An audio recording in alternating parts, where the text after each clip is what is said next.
Então, continuamos hoje com Daniel capítulo 11. Falta só, além desse capítulo 11, só o último capítulo, né? Capítulo 12. Então, estamos bem no finalzinho de Daniel. E hoje é sensacional, como todos, né? Todos os capítulos bíblicos. Mas hoje é fabuloso. O capítulo 11 começa dizendo: no primeiro ano de Dario, rei dos Medos, ajudei-o e dei-lhe apoio. Vamos relembrar que foi no primeiro ano do reinado Medo-Persa, primeiro ano de Dario, né? Foi no primeiro ano do reinado Medo-Persa que os judeus puderam voltar à sua terra. Depois de 70 anos de cativeiro babilônico, de exílio, aí veio o exílio babilônico, né? Então foi justamente no primeiro ano de Dario, rei dos Medos, Império Medo-Persa, foi no primeiro ano do reinado Medo-Persa que os judeus puderam voltar à sua terra para reconstruir o templo em Jerusalém. E aqui Deus diz, no primeiro ano de Dario, ajudei-o e dei-lhe apoio. Deus revela a Daniel que ajudou e apoiou o imperador Dario para que tudo acontecesse de acordo com a sua vontade. Pessoal, Deus sempre está por trás da história, né? E aqui isso fica muito claro. Os impérios se sucedem. O Império Babilônico serviu nas mãos de Deus. O Império anterior, o Império Assírio, serviu nas mãos de Deus. O Império Babilônico serviu nas mãos de Deus. Nabucodonosor, Deus agiu diretamente em Nabucodonosor, lembra? Daniel, livro de Daniel, conta isso. A gente acha que Deus, às vezes a gente não vê a ação de Deus, mas a ação de Deus está totalmente presente na história. Totalmente. E aqui a gente novamente vê isso. Não foi casualidade que poderia não ter acontecido dessa forma, poderia ter acontecido de forma totalmente diferente. 70 anos de Império Babilônico, os judeus não puderam voltar. Primeiro ano do reinado Medo-Persa, os judeus puderam voltar para reconstruir. Por sinal, assim como o profeta Isaías, o profeta Ezequiel já tinham dito que depois de 70 anos de cativeiro o povo voltaria. Já tinham profetizado isso, né? 90 anos antes. Não por casualidade nenhuma, na verdade. Primeiro ano do reinado Medo-Persa, Deus, ajudei-o, dei-lhe apoio, e o imperador Dario permite que os judeus voltem, né? Deus está conduzindo. O restante da visão do capítulo 11 se cumpriu de uma forma tão precisa que muitos não acreditam que ela tenha sido uma visão. Acham que foi escrita no segundo século a.C., depois dos acontecimentos. Deus profetiza pormenorizadamente os próximos reinos, os próximos séculos. A gente já vem vendo isso, né? Desde o capítulo 7, que Deus, desde o capítulo 2, na verdade, na estátua, no sonho da estátua de Nabucodonosor, que Deus já fala quais serão os próximos reinos. Capítulo 7 em diante, a gente vê bem nitidamente como Deus vai dizendo quais serão os próximos reinos. Então, até por isso, quando a gente estuda o capítulo 7, o capítulo 8, na verdade não deveria nos surpreender o capítulo 11. O capítulo 11 é só mais detalhado ainda, mas o capítulo 7 e 8 já seriam o suficiente para a gente não duvidar disso, de que Deus, eu dei o título do estudo de hoje como a onisciência divina. Deus demonstra a onisciência, a sua onisciência divina. Onisciência, Deus sabe de tudo, Deus sabe de absolutamente tudo, com séculos de antecedência, né? Então, por isso alguns é tão perfeito esse capítulo, eu vou mostrar historicamente para vocês hoje, mas esse capítulo é tão perfeito, esse capítulo é tão milimétrico, que muitos chegam a duvidar de que ele tenha realmente sido uma visão que Deus deu para Daniel. Acham que não pode ser assim. Isso deve ter sido escrito só depois que tudo aconteceu para ser tão milimétrico assim, para ser tão exato assim, sabe? Duvidam. Mas, pessoal, o Deus que revelou esses detalhes é o mesmo Deus que disse: a Virgem conceberá e dará à luz um filho. 700 anos antes, com Isaías. É o mesmo Deus que falou com Miqueias: olha, e tu, Belém Efrata, de ti virá, né? É o mesmo Deus que no Salmo 24 começa dizendo: Deus meu, por que me abandonaste? Exatamente as palavras de Jesus na cruz. 1000 anos depois, não tem por que a gente duvidar, a não ser que seja muito cético de fato e não queira crer, né? Mas não tem por que a gente duvidar, a Bíblia está cheia disso. Os nossos estudos estão cheios disso. A gente estudou Zacarias. Em Zacarias está a traição de Jesus, as 30 moedas de prata, né? Então, tá tudo lá, pessoal, tá no Antigo Testamento. Por quê? Porque Deus é onisciente. Mas muitos querem descrer disso e acham que é tão exato que não pode ter sido profetizado, né? Isso é duvidar da onisciência divina, na verdade, né? Quando a Bíblia está cheia disso. Mas vamos lá. Vou colocar um versículo só aqui, Isaías 44, 6 e 7. O Senhor, o Rei e Salvador de Israel, o Deus Todo-Poderoso, diz: eu sou o primeiro e o último, além de mim não há outro Deus. Quem anunciou tudo o que ia acontecer? Já houve alguém que desde o princípio sempre pudesse contar as coisas do futuro? Já houve alguém que desde o princípio sempre pudesse contar as coisas do futuro, e Deus está contando as coisas do futuro em Daniel, no capítulo 7, no capítulo 8, no capítulo 11, enfim. Bom, vamos lá, pessoal. A partir de agora, eu vou sempre já colocar, para a gente não perder tempo, porque o texto é longo, eu vou sempre já colocar debaixo, vou colocar o texto de Daniel, e daí é o privilégio, né, de vocês fazerem isso como pastor, eu já vou colocar debaixo o aspecto histórico, como é que isso se cumpriu, exatamente, tá? Vocês vão ver como é fantástico. Mas tudo isso aqui é uma visão que Deus está dando para Daniel do que vai acontecer no futuro. E Deus profetiza, Daniel está vivendo lá no ano 600 até 500, né, mais ou menos, 530, mais ou menos, e ele já profetiza os próximos 3 séculos e meio, os próximos 4 séculos, tá? Então vamos lá. Agora, pois, vou dar-lhe a conhecer a verdade. Olha como é que começa. Vou dar-lhe a conhecer a verdade. Outros 3 reis aparecerão na Pérsia. Bom, ainda é o primeiro rei da Pérsia. Ainda é o tempo de Ciro, né? Ciro, Dario. Mas Deus já disse que outros 3 reis aparecerão na Pérsia. Depois de Ciro e Dario, eu já expliquei isso, né? Provavelmente era a mesma pessoa. Então vieram Cambises, 3 reis. Cambises, Esmerdes e Ristapes. E agora vejam, outros 3 reis aparecerão na Pérsia. E depois virá um 4º rei, que será bem mais rico do que os anteriores.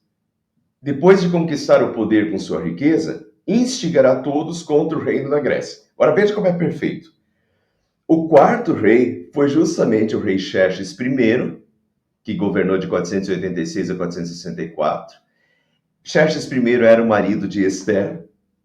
Inclusive, se a gente quiser fazer a triangulação histórica, é bem interessante, porque o livro de Esther começa dizendo que o rei Xerxes deu um grande banquete, reuniu todos os oficiais de todo o império. O Xerxes, naquele banquete, ele estava reunindo todo mundo, porque ele estava reunindo para angariar e somar os esforços para a luta contra a Grécia, para a batalha da Grécia, que é justamente essa batalha aqui agora. Então, essa triangulação bíblica é bem interessante. Mas vamos lá. O 4º rei, depois virá dos 3 reis, virá um 4º rei, né?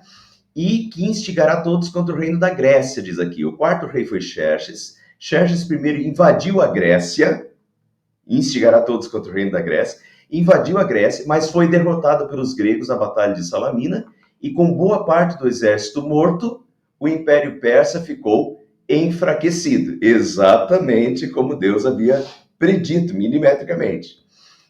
E daí o texto bíblico continua. Então depois surgirá um rei guerreiro que governará com grande poder e fará o que quiser. Esse grande rei guerreiro é Alexandre o Magno, ou Alexandre o Grande, né, que governou de 336 até 323, em 13 anos conquistou tudo, né? Um grande rei guerreiro. E agora vejam, o que aconteceu? Eu já expliquei isso para vocês, quem acompanha os estudos já vai saber. O que aconteceu depois que Alexandre o Grande morreu, muito novo, com 30 anos? Quando Alexandre o Grande morreu, com quem ficou todo esse enorme império?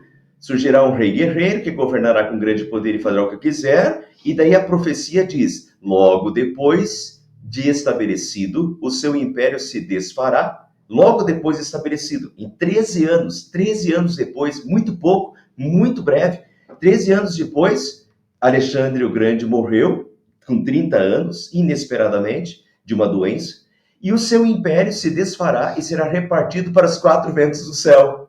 O que aconteceu com a morte de Alexandre? O reino dele ficou com os 4 generais, foi repartido entre os seus 4 generais. Não passará para os seus descendentes, quer dizer, não foi um filho dele, nem teve filho.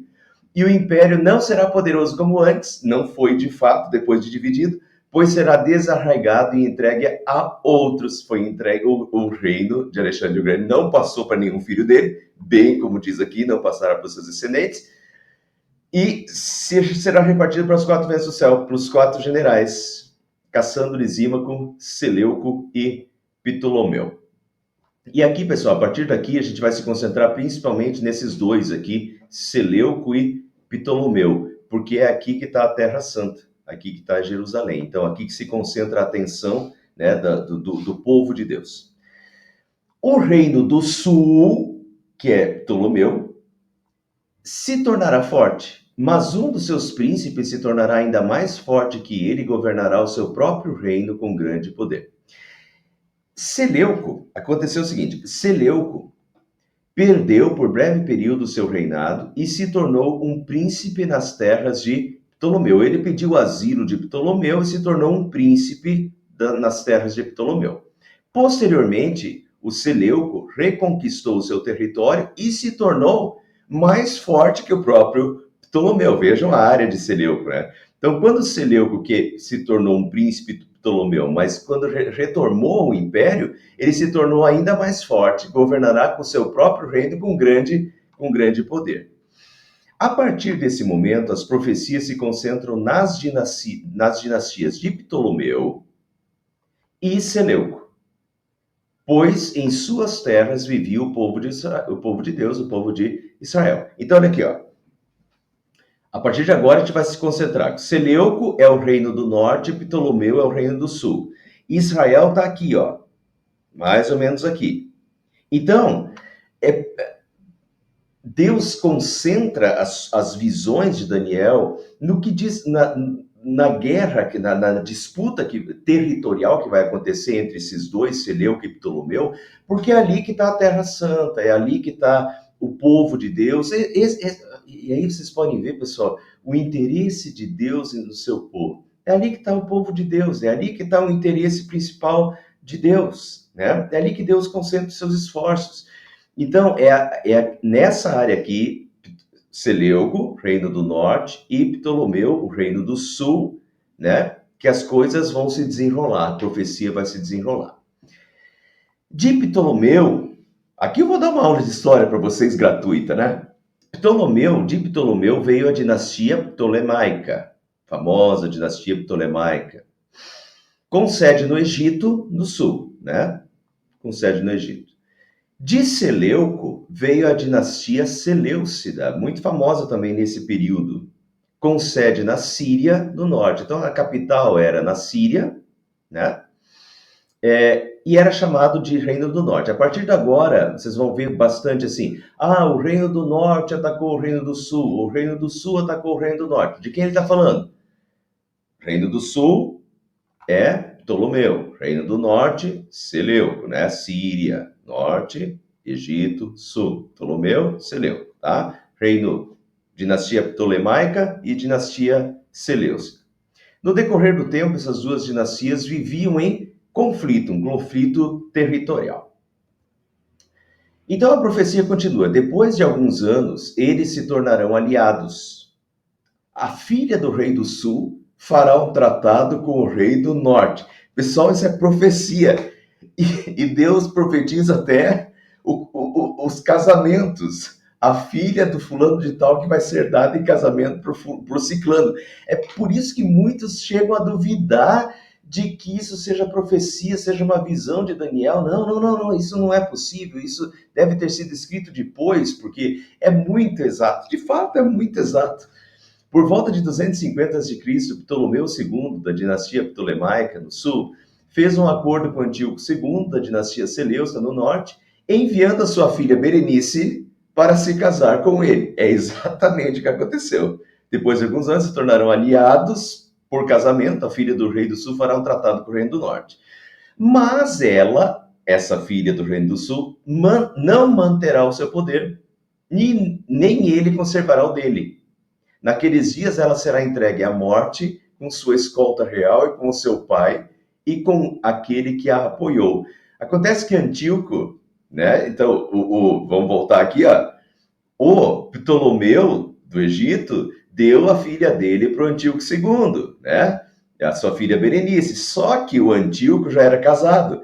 Então, a sua mulher, a mulher de Antíoco, chamada Laodice, envenenou o Antíoco e a Berenice. Os dois morreram e também morreu no mesmo ano o pai da Berenice.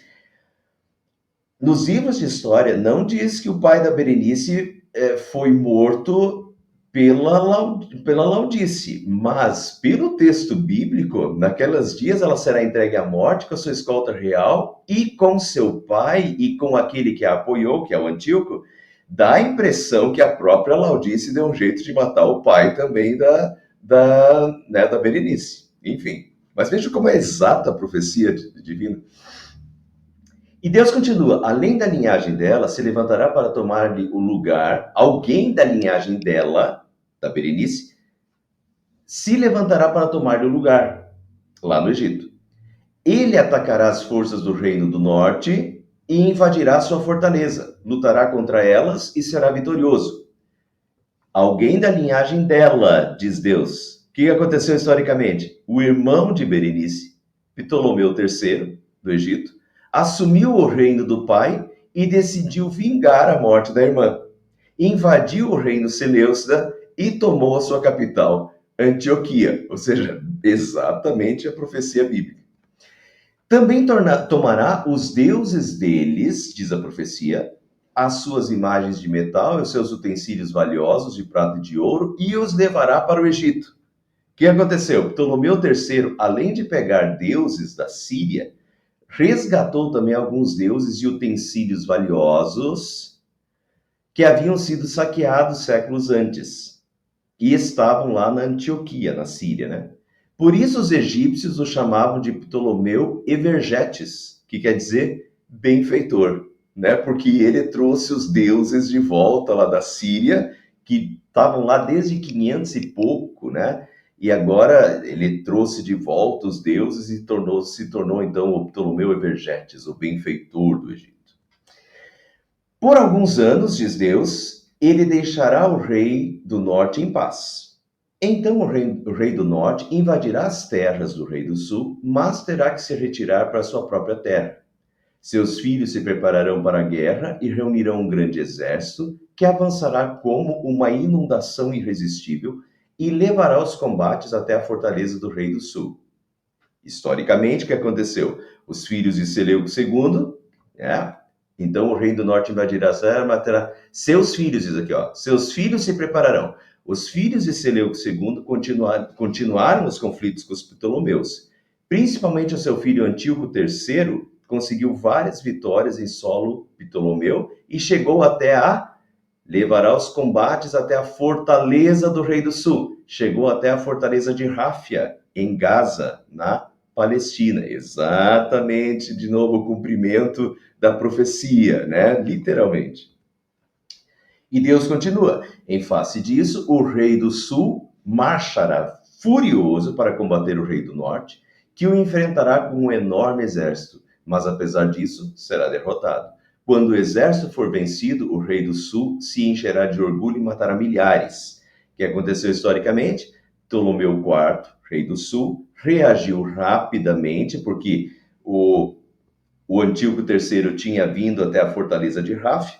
Então, Ptolomeu IV, rei do sul, reagiu rapidamente contra os avanços de Antíoco III, rei do norte, e o derrotou em Ráfia, matando milhares de soldados. Exatamente o texto bíblico, né? Matará milhares.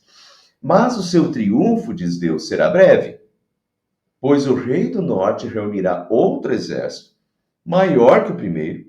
Depois de alguns anos, voltará a atacá-lo com um exército enorme e bem equipado. O que aconteceu historicamente? Antíoco III, então, depois de ter perdido a batalha lá em Ráfia, se reorganizou e, após 15 anos, se aproveitando da recente morte de Ptolomeu IV, atacou novamente a Palestina e, dessa vez, conseguiu tomar a fortaleza de Ráfia, né? A fortaleza de Gaza. Ráfia fica em Gaza. Naquela época, diz Deus, muitos se rebelarão contra o rei do sul, e os homens violentos do povo a que você pertence se revoltarão para cumprirem esta visão, mas não terão sucesso. O que aconteceu historicamente? Aproveitando-se da instabilidade do início do reinado de Ptolomeu V, notem, até aqui, desde Alexandre o Grande, desde a divisão até aqui, o povo de Deus, o povo de Israel, o povo de Judá, Jerusalém, fazia parte da dinastia ptolemaica, estava ligado ao Egito, ao sul, né? Então, aproveitando-se da instabilidade do início do reinado de Ptolomeu V, algumas regiões promoveram rebeliões. Entre elas estavam os judeus também se rebelaram, revoltados contra os pesados impostos e achando que os Seleucidas, que eram o reino do norte, né? Então, revoltados contra os pesados impostos e achando que os Seleucidas do norte seriam governantes melhores, alguns judeus se rebelaram contra os Ptolomeus lá do Egito. Então, vejam, naquela época, muitos se rebelaram contra o rei do sul do Egito, homens violentos do povo a que você pertence. Que povo Daniel pertence? Os judeus, entenderam? Se revoltarão para cumprir essa visão. Então, os judeus se revoltaram contra os Ptolomeus, homens violentos do teu povo, de Daniel, né? E promoveram essa rebelião. Mas o general Escopas, do exército ptolemaico, irritado com a rebelião, puniu severamente os líderes de Jerusalém e de Judá. Mas não terão sucesso. Eles, os do teu povo, os violentos do teu povo, Daniel, os judeus que fizeram rebelião, não terão sucesso. E não tiveram. O general Escopas chegou lá, puniu severamente os líderes de Jerusalém e de Judá. Estão vendo, pessoal, como é milimétrico? É milimétrico. Deus está cantando quem vai casar com quem, a filha que vai, a aliança através da filha do cara, mas não vai ter êxito. Os filhos do próximo vão... Entende? É milimétrico, é sensacional, é divino, né? A Bíblia é fantástica.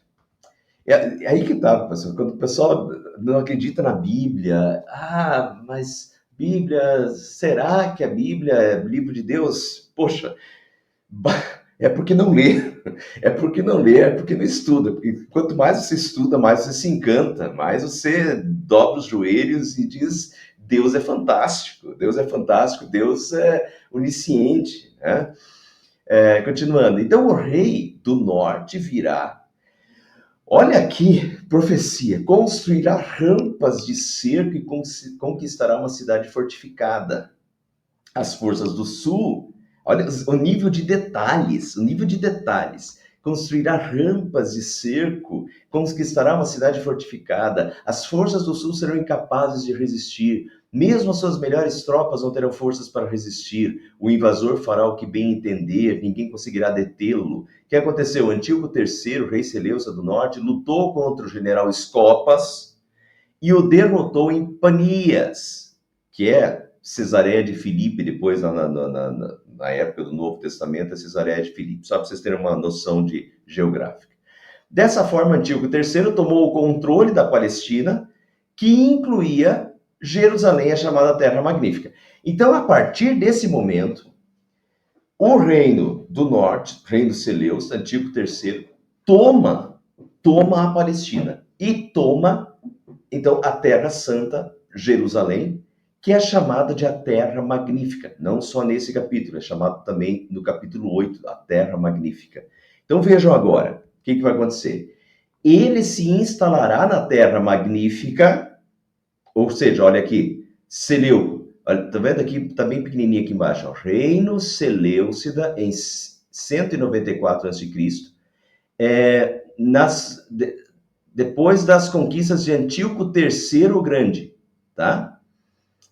Antíoco III, justamente, o Grande. Então, veja como o Antíoco III dominou a região da Palestina, que antes era dos Ptolomeus aqui. Mas agora o Antíoco III do Império Seleucida conquista a área da Palestina, a Terra Magnífica, onde estava Jerusalém, a Terra Santa. E terá poder para destruí-la. Aí começa a complicar. Antíoco III expandiu seu território e englobou a região da Palestina, a Terra Magnífica. E o seu sucessor foi Antíoco IV, que quem segue os estudos há mais tempo vai lembrar desse cara. O Antíoco IV é o anticristo do Antigo Testamento. E o Antíoco IV tentará destruí-la. E se instalará na Terra Magnífica e terá poder para destruí-la. Antíoco IV fez um estrago terrível em Jerusalém. Né? Nós já vamos ver isso um pouquinho melhor. Virá com o poder de todo o seu reino e fará uma aliança com o rei do sul. Ele lhe dará uma filha, novamente, ele lhe dará uma filha em casamento. Ao nível de detalhes, me encanta. Ele lhe dará uma filha em casamento a fim de derrubar o reino, mas o seu plano não terá sucesso e em nada o ajudará. Isso é profecia divina. O que aconteceu? Após a derrota do general Escopas, o Egito, Ptolomeu, reino do sul, foi forçado a fazer uma aliança com os sírios, Seleucidas, do reino do norte. Antíoco III, querendo ter mais poder sobre o Egito, deu sua filha, Cleópatra, a Ptolomeu V. Abrir e fechar parênteses.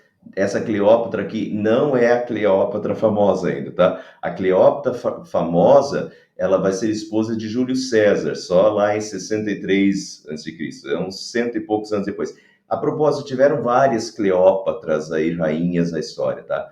Mas então, aqui digamos que é a primeira que aparece, mas não é a famosa, tá? Então, o Antíoco, querendo ter mais poder sobre o Egito, deu a sua filha Cleópatra a Ptolomeu V, para que os seus descendentes pudessem herdar o reino ptolemaico. Era uma estratégia. Mas Cleópatra apoiou Ptolomeu, ao invés do seu pai, frustrando as pretensões dele. Estão vendo como... E assim cumpriu perfeitamente a profecia.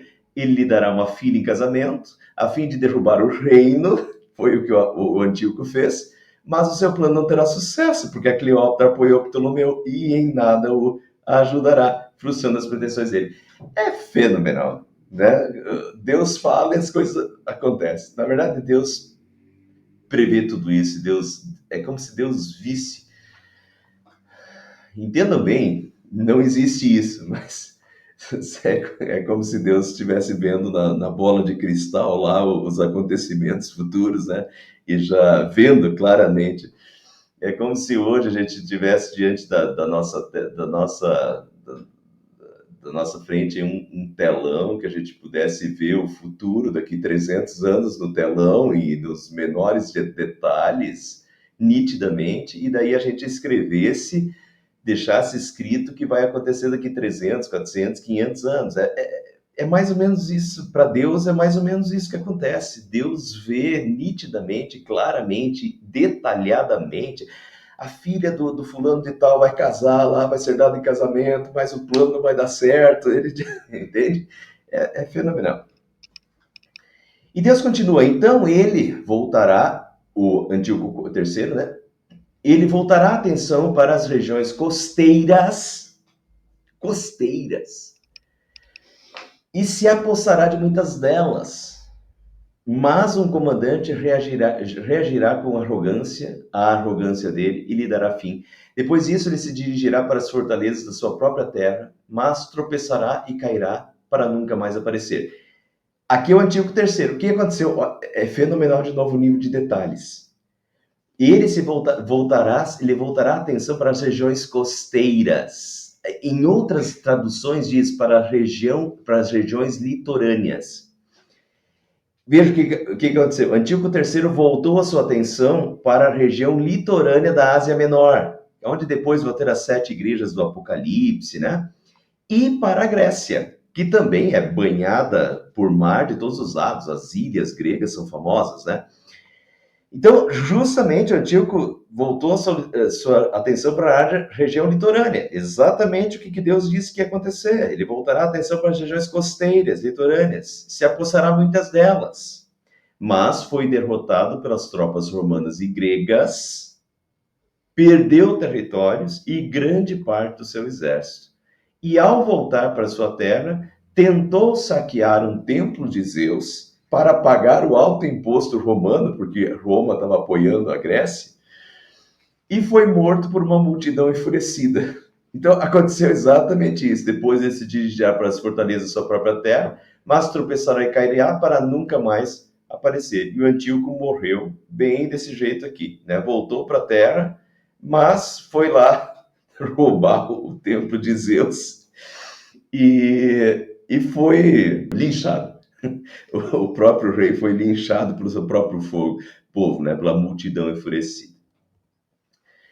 E o seu sucessor, o sucessor de Antíoco III, enviará um cobrador de impostos, olha o nível de detalhes, enviará um cobrador de impostos, Deus falando para Daniel 300 anos antes.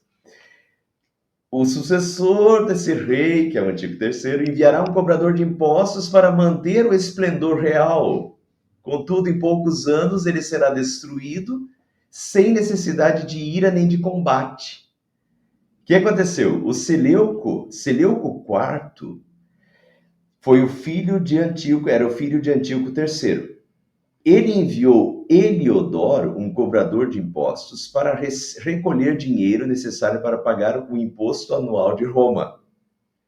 Mas após algum tempo, Seleuco foi morto, não por ira, sem necessidade de ira, não por ira, igual o pai dele, que foi morto pela multidão enfurecida, nem em combate, não foi em guerra, nem de combate. Mas foi morto por envenenamento pelo próprio Heliodoro, que era o cobrador de impostos que ele enviou. Então veja o nível de detalhes da profecia bíblica, né? Como Deus vê isso nitidamente. Seu sucessor enviará um cobrador de impostos, né? Mas ele será destruído sem necessidade de ira nem de combate. Muito fabuloso. Ele será sucedido por um ser desprezível, portanto, né, virá um péssimo rei. Será sucedido por um ser desprezível a quem não tinha sido dado a honra da realeza. Este invadirá o reino quando o povo se sentir seguro e se apoderará do reino por meio de intrigas. Então, o herdeiro do trono de Seleuco IV era Demétrio I. Esse seria o rei por direito.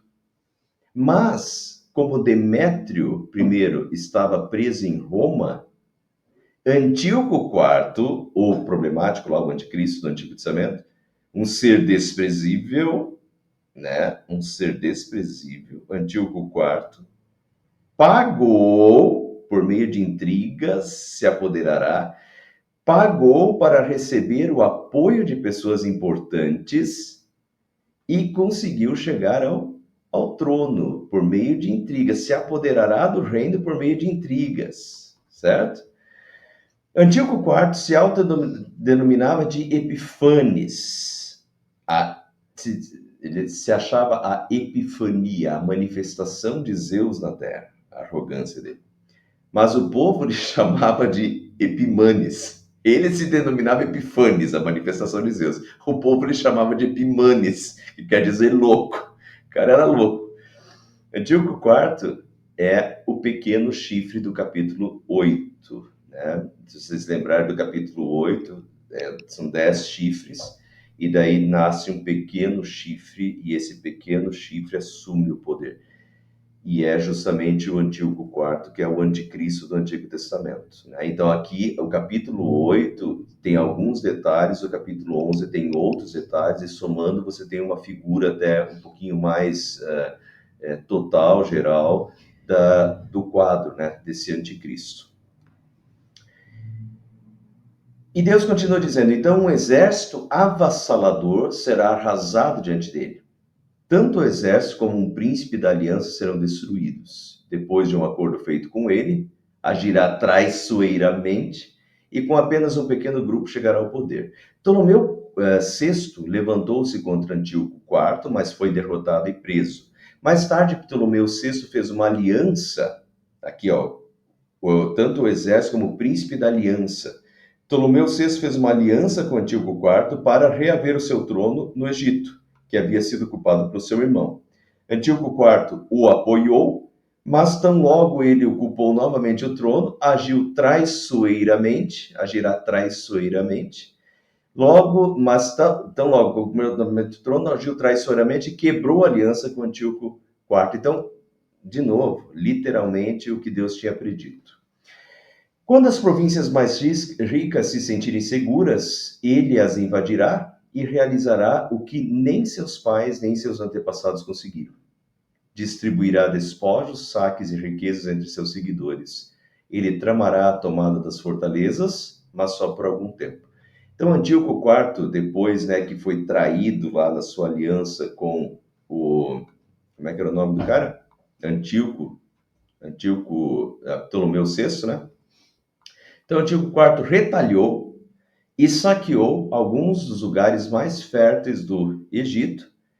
E, então veja aqui, quando as províncias mais ricas se sentirem seguras, ele as invadirá. Foi o que Antíoco fez. Invadiu alguns dos lugares mais férteis do Egito. E ele próprio apareceu para dividir os despojos de guerra entre os seus soldados. Exatamente o que Deus tinha predito. Distribuirá despojos, saques e riqueza entre os seus seguidores. O que não era usual de o imperador estar ali fazendo a divisão, mas o Antíoco IV fez questão.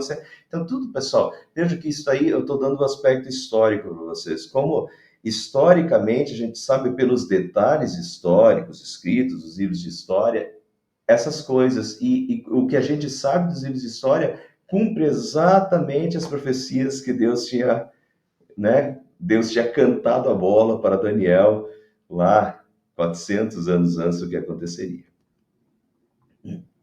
Com um grande exército, juntará suas forças e sua coragem contra o rei do sul. O rei do sul guerreará, mobilizando um exército grande e poderoso, mas não conseguirá resistir por causa dos golpes tramados contra ele. Mesmo os que estiverem sendo alimentados pelo rei tentarão destruí-lo. Seu exército será arrasado e muitos cairão em combate. Os dois reis, com seu coração inclinado para o mal, os dois reis, com seu coração inclinado para o mal, um tentando enganar o outro, sentarão à mesa e mentirão um para o outro, mas sem resultado, pois o fim só virá no tempo determinado. Esses versículos parecem ser um parênteses que explica a aliança entre Antíoco IV e Ptolomeu VI. Os dois estavam mentindo um para o outro para obter vantagens pessoais. Então, o Ptolomeu falou assim, me ajuda lá a conquistar o meu reino de volta. Mas quando o Antíoco ajudou, ele traiu o Antíoco, e ao mesmo tempo o Antíoco também estava mentindo, porque na verdade o Antíoco queria ficar com o Egito, né? Então um estava mentindo para o outro, e os dois, como é que diz o texto ali? Os sentarão à mesa, os dois reis com seu coração inclinado para o mal se sentarão à mesa e mentirão para o outro, né? Mas sem resultado. Enfim, vamos para o final. O rei do norte, que é Antíoco IV, o anticristo, voltará para sua terra com grande riqueza, mas o seu coração estará voltado contra a Santa Aliança. Ele empreenderá ação contra ela e depois voltará para sua terra. E agora, pessoal, agora a gente começa a olhar para o anticristo agindo sobre a terra magnífica, a terra santa. Antíoco IV, após atacar e saquear o Egito, voltando para a Síria, e é no caminho, né? Egito, em direção à Síria, passa pela região ali de Israel. Antíoco IV, após saquear o Egito, voltando para a Síria, parou na Palestina, onde encontrou uma insurreição em andamento, né? Uma revolta. Ele tratou os judeus com crueldade, matando 8.000 pessoas, e depois voltou para a sua terra. Tá? Isso aqui começou. Matou 8.000 pessoas, depois voltou para a sua terra. No tempo determinado, ele invadirá de novo o sul, mas dessa vez o resultado será diferente. A primeira vez ele ganhou a batalha. Dessa vez será diferente. Navios das regiões da costa ocidental, olha o nível de detalhes. Navios das regiões da costa ocidental, é Roma, se oporão a ele e ele perderá o ânimo. Em 168 a.C., Antíoco IV novamente invadiu o Egito. No tempo determinado ele invadirá o sul de novo, mas dessa vez o resultado será diferente do anterior. Mas dessa vez os Ptolomeus haviam feito uma aliança com os exércitos romanos e Antíoco sofreu uma derrota humilhante, né, lá no Egito. Por quê? Principalmente por causa dos navios invadirão navios da região da costa ocidental. Ele perdeu a guerra por causa dos navios romanos, né? Muito tremendamente superiores aos seus em batalha. E foi, então, veja o nível de detalhes como Deus fala de navios, não tinha necessidade, batalha dizer, ele vai perder ou vai ganhar a guerra.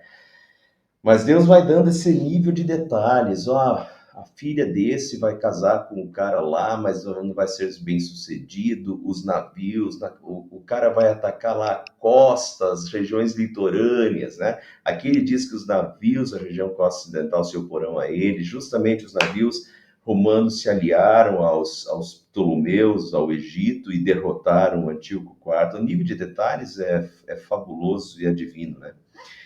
Então, o Antíoco IV, o anticristo, ele sofreu uma derrota humilhante e então, diz Deus, ele despejará sua fúria contra a Santa Aliança, a aliança divina de Deus com seu povo, e voltando tratará com bondade aqueles que abandonarem a Santa Aliança.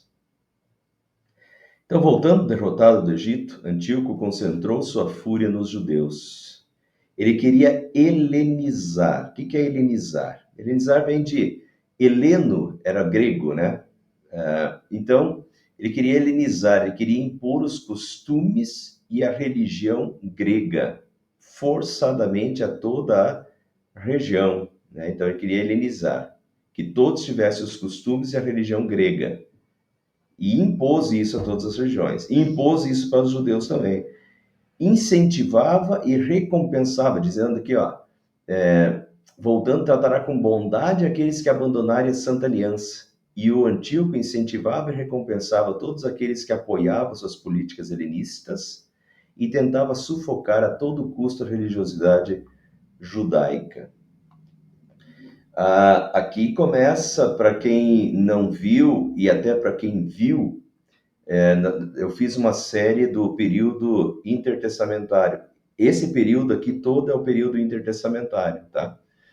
Todos esses acontecimentos aqui dos Ptolomeus contra os Seleucas, todas essas guerras aqui, tudo isso acontece no período intertestamentário, entre Malaquias e a vinda de Jesus.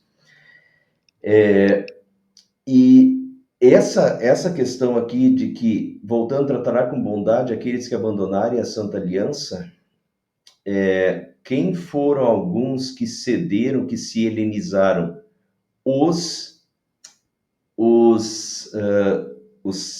descendentes dos sacerdotes, a tribo sacerdotal, foi uma que se helenizou, que abriu mão de muita coisa religiosa para seguir a helenização, a fala grega, os costumes gregos, né? Daí vem os saduceus da época de Jesus e o problema dos saduceus. Começou aqui. Alguns dos que abandonaram a Santa Aliança, se perverteram, desde essa época aqui, foram os saduceus, né? A tribo sacerdotal. Daí vocês veem o nível de degeneração religiosa que aconteceu e que vai até o tempo de Jesus, quando Jesus expulsa os vendilhões do templo, os combates que Jesus tem, né? Enfim, bom, eu não posso ficar explicando muito mais do que isso, senão a gente vai levar horas e horas. Quem quiser aqui, seria interessante, quem não viu, ver a nossa série sobre o período intertestamentário. Daí vocês vão cruzar as informações, lá tem mais informações sobre o período aqui também. Esse é o período dos Macabeus também, da revolta dos Macabeus, né? E diz que as suas forças armadas, as forças armadas de Antíoco IV, se levantarão para profanar a fortaleza e o templo e acabarão com o sacrifício diário. Todos os dias tinha o sacrifício matutino e o sacrifício vespertino, né? Os sacrifícios matutinos e vespertinos no templo, era regra, era lei divina. E o que o Antíoco mandou fazer? Que as forças armadas, né, acabassem com o sacrifício diário e colocarão no templo o sacrilégio terrível. Então, em 167 a.C., essa é uma data muito importante para os judeus, Antíoco IV data em termos negativos, né? Em 167 a.C., Antíoco IV dedicou o templo de Deus a Júpiter e mandou colocar uma estátua de Zeus no templo. Colocarão no templo o sacrilégio terrível.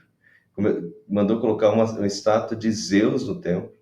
Proibiu que os sacerdotes realizassem os sacrifícios diários a Deus e, no lugar, ordenou que eles sacrificassem porcos, que eram animais imundos, para deuses pagãos. Os sacerdotes de Deus deveriam sacrificar porcos, animais impuros, para deuses pagãos. É o cúmulo, né? Além disso, transformaram os recintos do templo em prostíbulo. Já mostrei isso para vocês quando a gente estava falando sobre o capítulo 8, né? Eu li lá uma passagem do livro de Macabeus, que eles falam o que estava acontecendo na época, né? O nível de prostituição dentro do templo. Sabendo de tudo isso, fica fácil de entender o sacrilégio terrível. Colocarão no templo o sacrilégio terrível, né? Eles avacalharam com tudo no templo.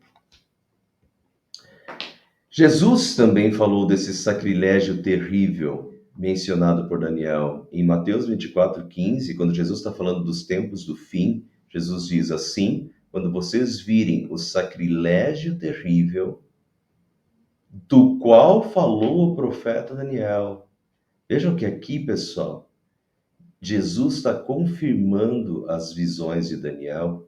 Jesus conhecia as profecias de Daniel e Jesus testemunha a respeito das profecias de Daniel. Quando vocês virem o sacrilégio terrível do qual falou o profeta Daniel no lugar santo, quem lê entenda, então os que estiverem na Judéia fujam para os montes. Agora, vamos lá. Jesus, esse texto estava falando do fim dos tempos. Um pouquinho antes, Jesus estava falando assim, ó, o céu não dará mais o seu brilho, o céu escurecerá, a lua não dará mais o seu brilho, haverá sinais, guerras e rumores de guerras, e assim vai. Jesus está falando dos tempos do fim. Portanto, no fim dos tempos, o sacrilégio terrível voltará a acontecer, coordenado pelo anticristo. Veja que Jesus está falando dos tempos do fim. O sacrilégio terrível que Daniel está falando ali com Antíoco IV já tinha acontecido. Mas Jesus, que veio depois de Daniel, Jesus fala de Daniel, lembra o que Daniel falou, e Jesus agora está falando dos tempos do fim, e Jesus coloca esse sacrilégio terrível ainda para acontecer no futuro. Portanto, isso voltará a acontecer no tempo dos fins, coordenado pelo anticristo, esse sacrilégio contra as coisas sagradas. Com lisonjas, corromperá aqueles que tiverem violado a aliança. Com lisonjas corromperá aqueles que tiverem violado. Muitos abriram mão da sua fé e da sua religião. Macabeus, que é da época, né, o livro da época, 1 Macabeus 1,52 diz assim: muitos israelitas acolheram de bom grado a religião do rei e sacrificaram para os ídolos e profanaram o sábado. Está vendo que muitos cederam? Muitos se deixaram corromper? Muitos abriram mão da sua fé para não sofrer perseguição, para não serem mortos e para cair no agrado do rei, né? Preferiram as riquezas desse mundo, preferiram, né, esse mundo do que a fidelidade a Deus. Então, infelizmente, né? Muitos israelitas acolheram de bom grado a religião do rei, sacrificaram para os ídolos e profanaram o sábado, abriram mão da sua fé. Mas o povo que conhece o seu Deus resistirá com firmeza, diz Deus. Aqueles que são sábios instruirão a muitos, mas por certo período cairão à espada e serão queimados, capturados e saqueados. E foi o que aconteceu. Alguns cederam, abriram mão da fé, mas outros preferiram sofrer e morrer a abrir mão da sua fé. Em 1 Macabeus 1,62 diz assim: muitos israelitas, no entanto, tiveram coragem e preferiram morrer a contaminar-se, a profanar a aliança sagrada, como de fato morreram. Né? Então, isso realmente aconteceu. Vamos relembrar algumas das perseguições e tentativas de Antíoco IV, o anticristo do Antigo Testamento, para sufocar a religião e a fé. Eu já passei isso, tá, do capítulo 8, mas eu vou passar de novo para os que não viram, e para os que viram também, eu acho que essa repetição é interessante, porque quando a gente olha assim, o que o anticristo do Antigo Testamento fez em termos para sufocar a religião, para sufocar a fé. Corromper, né? Corromper, tentar comprar as pessoas para o seu lado, isso foi uma das coisas. Mas não apenas isso, ele não ficou só nessa parte de tentar corromper os valores, ele também foi frontal contra a religião. E a tendência é que isso aconteça nos tempos do fim de novo, tá? Apocalipse é bem nítido isso. Tempos terríveis, né? Então veja o que aconteceu lá para a gente olhar para frente. A tendência é que isso volte a acontecer com nova roupa. Antíoco proibiu as escrituras sagradas. 1 Macabeus 1, 56 e 57 diz que os livros da lei, né, a Bíblia do Antigo Testamento, os livros da lei, que lhes caíam nas mãos dos exércitos do Antigo Quarto, eram atirados ao fogo e depois de rasgados. Rasgar já é tipo, né, vamos rasgar esse livro. E atirar o fogo. É uma forma de sufocar a religião, de sufocar a fé. Né? A perseguição frontal de não podia mais ser a Bíblia. Além disso, o Antigo Quarto decretou pena de morte aos que tivessem as Escrituras ou que seguissem a lei de Deus. Em virtude, olha, 1 Macabeus 1,56, em virtude do decreto real do Antigo Quarto, era condenado à morte todo aquele em cuja casa fosse encontrado o livro da aliança. Quer dizer, bastava ter a Bíblia em casa para decreto de morte contra a pessoa. Assim como qualquer pessoa que continuasse a observar a lei, né, que fosse fiel, continuasse preservando a lei, os costumes, né, o que Deus tinha mandado, se fosse pego, era igual, por exemplo, Daniel, quando armaram para Daniel e disseram que não podia mais orar, né? Só podia orar lá para o Nabucodonosor, e Daniel subiu lá no seu quarto e orava 3 vezes por dia. Então, é essa questão. Olha, se fosse pego adorando a Deus ou seguindo as leis de Deus, também o decreto era de morte. Era com este rigor que puniam os israelitas apanhados em flagrante. Então, era pena de morte para quem tivesse a Bíblia em casa e para qualquer pessoa que observasse a lei de Deus. Olha as características aí do anticristo, tá? Proibiu a circuncisão e decretou pena de morte aos que praticassem. A circuncisão que era o que é o batismo no Novo Testamento.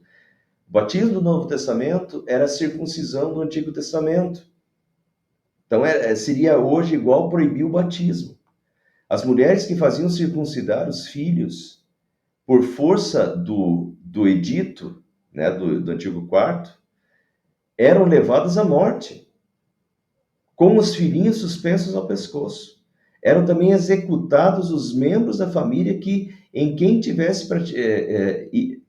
eram executados os membros da família e quem tivesse praticado a circuncisão. Isso aqui é relato desse período, 1 Macabeus 1, 60, 61. Foram épocas terríveis registradas pelos Macabeus. Macabeus era aquela família, né, de Judas Macabeu e tal.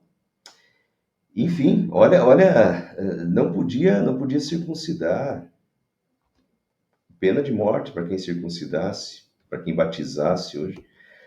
Foram presas 2 mulheres que tinham circuncidado seus filhos, conduziram-nas publicamente pela cidade, tendo os filhos suspensos aos seios, e depois as precipitaram do alto das muralhas. Estão vendo que a perseguição, morte, né, dos que se mantinham fiéis a Deus. Por isso o antigo quarto, chamado do anticristo, ele tentou sufocar a fé. Não pode mais ter Bíblia, não pode mais seguir a lei de Deus, subverte completamente o templo, coloca uma estátua de Zeus dentro do templo, transforma o templo em prostíbulo, os sacrifícios ainda são para deuses pagãos. Então, é uma subversão da religião, é uma tentativa de colocar outros costumes, de corromper quem ele podia corromper com dinheiro, com poder. Olha, se você abrir mão, né, daí você consegue bons cargos. Foi o que aconteceu com os sacerdotes. Muitos sacerdotes se corromperam para manter os seus cargos políticos, porque os sacerdotes tinham um certo poder na sociedade. Para manter o seu poder na sociedade, muitos sacerdotes saduceus se corromperam nesse período, né? Muito bem, mas a tentativa de sufocar a religião cristã de todos os modos, com corrupção, mas também com perseguição, com pena de morte. Proibição de guardar o sábado, que era essencial no Antigo Testamento, o dia sagrado, né? Não era possível guardar os sábados. Alguns se reuniram nas cavernas para celebrar ocultamente o 7º dia, mas foram denunciados e queimados em sua totalidade. Queimados em sua totalidade por respeitarem o sábado. Vocês lembram do que Deus disse aqui? Mas por certo período cairão a espada, a morte, e serão queimados. Deus disse através de Daniel, e foi exatamente o que aconteceu, né?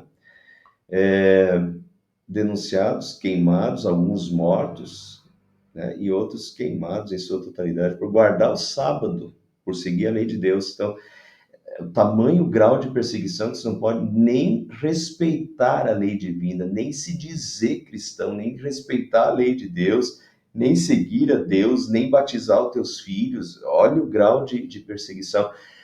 E, novamente, pessoal, quando a gente lê o Apocalipse, a gente vê que é mais ou menos por aí que vai acontecer, né? Quando o Satanás for solto e por breve tempo, e o anticristo vai seduzir as nações, seduzir todas as nações, diz, né? Então, é mais ou menos isso, por aí, o que a gente pode esperar. Se vocês não acreditam em mim, leiam o Apocalipse. Leiam o Apocalipse e fiquem antenados, porque é coisa desse tipo aqui para muito pior que vai acontecer no futuro, nos últimos tempos, lá, antes da volta de Cristo. Para terminar de hoje, quando caírem, receberão uma pequena ajuda, e muitos que não são sinceros se juntarão a eles. Provavelmente se refere à luta dos Macabeus, esse é o período dos Macabeus, da luta dos Macabeus. É bem interessante, Macabeus não entra na nossa Bíblia, mas Macabeus é um livro histórico interessante. Primeiro Macabeus, segundo Macabeus, é um livro que descreve a história desse período. É bem interessante ler. Recomendo a leitura, tá? Só não são livros inspirados, não são inspirados pelo Espírito Santo, mas é uma leitura interessante de um período, né, que relata esse período aqui, que é um período dos judeus, do povo de Deus. Então, é muito, muito interessante.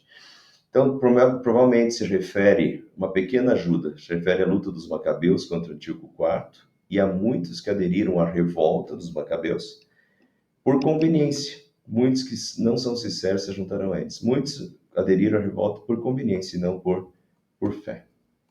Alguns dos sábios tropeçarão. Os sábios são aqueles que entendem a lei de Deus e que querem seguir a Deus, mas alguns dos sábios tropeçarão para serem refinados, purificados e alvejados até a época do fim. Por isso, pois isso só acontecerá no tempo determinado. É interessante que os sábios tropeçarão para serem refinados, um processo de refinamento até dos que creem, de um processo de purificação dos que creem, de serem alvejados até a época do fim. Pedro, no Novo Testamento, advertindo a igreja sobre o fim dos tempos, novamente, também fala da necessidade de purificação e refino da fé. Veja o que Pedro diz, para terminar. Alegrem-se por isso, se bem que agora é possível que vocês fiquem tristes por algum tempo, por causa dos muitos tipos de provações que vocês estão sofrendo. Provações, época de provação. Essas provações, lembra que na época de Pedro, Pedro vai morrer crucificado de ponta cabeça. É a época que Paulo morre, é a época que Pedro morre, é a época da perseguição, que Nero manda matar os cristãos, milhares de cristãos. De ser fiel até a morte, é morte mesmo. Então,